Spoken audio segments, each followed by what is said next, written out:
Hello and welcome everyone. In this video we'll be taking a look at a mod that adds a custom bench for archery skills, new bows and new arrows. So without more delays, like and subscribe and let's get into that. Okay, so I have 4 bows with me and I have different type of arrows, but keep in mind you have tons of arrows. If I just showed you everything, like we couldn't get out of here anyway. So yeah, you have tons of arrows.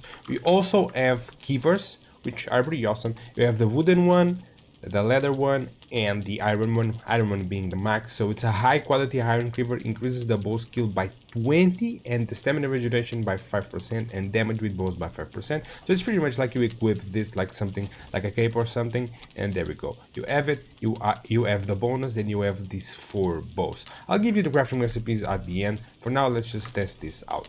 So I'm gonna start with the stinger.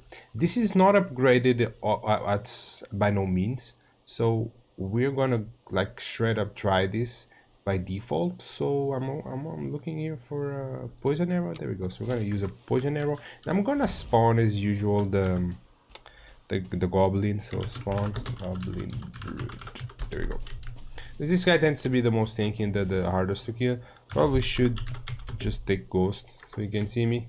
Not gonna do with the sneak damage, so you know that increases damage. So let's try that. I completely missed, my bad. It doesn't do a lot of damage though, and this guy is a vanilla one, but this is not upgraded. I wonder if I upgrade this, if it gets better. Actually, it's probably doing a lot of damage, to be honest. Yeah, it's pretty good. Yeah, pretty good anyway. It's really fast. This is a new, fresh character, so regardless, yep, I enjoyed it. Pretty good. Let's go for the next bow. Next bow, it's the Mother's Sorrow. It's by default, didn't upgrade. 40 pierce damage, 15 frost and 15 lightning. I'm using some flame metal lighting arrows, so let's try that. He's already off HP anyway. This is probably going to do stick damage. Oh wow, that's a lot of stick damage. The animation is pretty sick, to be honest. I wonder if it's going to do that much damage. Yes, it still keeps doing a lot of damage. It's pretty high. Pretty okay, but this is for modded. I love the arrow. The arrow is pretty cool. There we go. Yeah, look, so far this is one of my favorites. I really enjoyed it, and the texture is pretty okay, pretty decent. Doesn't feel out of place for Valheim vanilla, but if you're using a texture pack, might be a little bit. But I enjoyed it. Okay, so next bow, it's the black metal great bow. It does lightning damage by default, and I'm gonna be using some spirit arrows here. Although this does do lightning damage, maybe the lightning arrows would have been better, but anyway, let's try. This guy is freshly spawned, let's try that. That's a lot of damage. That spirit combined, oh wow. Let's try it now that he's aware of me.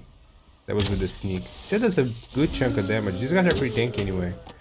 Yeah, my last one was favorite just because of the effects. I think the effects really play a big part on the game. But yeah, pretty good. Pretty cool as well. The texture looks something like this, out of like black metal or something. Not bad.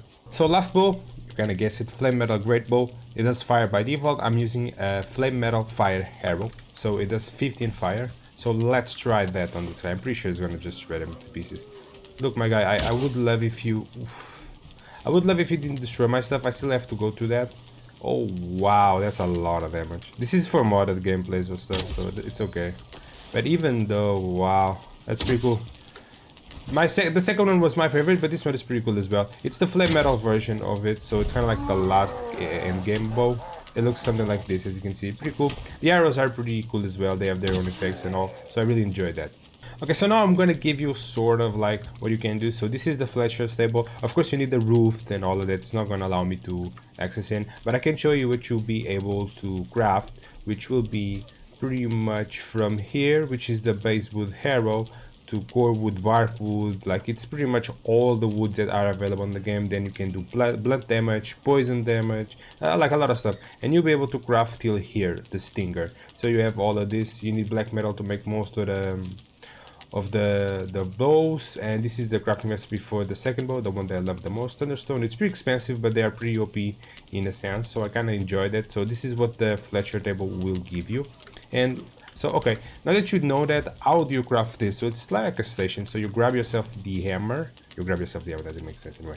You have that, and not very expensive. 10 wood, 10 resin, and 5 flint. There we go. Then you also can have some upgrades for the flexure table, which is pretty okay with me, which is like this huge target here. 20 core wood, 10 resin, 4 deer hide, not something very expensive. Then when you get into the bronze age, you can get this by 5 wood, 5 bronze, sorry, 10 coal, and 25 wood. So that's pretty much how it goes. And then you have like a arrowhead grinding wheel, which you can get with 25 wood, 10 iron, sharpening stone, and a chain. So that's pretty much the last upgrade. You will get this when you get to the swamp. As soon as you have all of this, you'll be able to craft most of the stuff. You just kind of have to gather the ingredients as usual. And I don't think there's anything else to show. Thank you so much for watching. The video is over. Subscribe.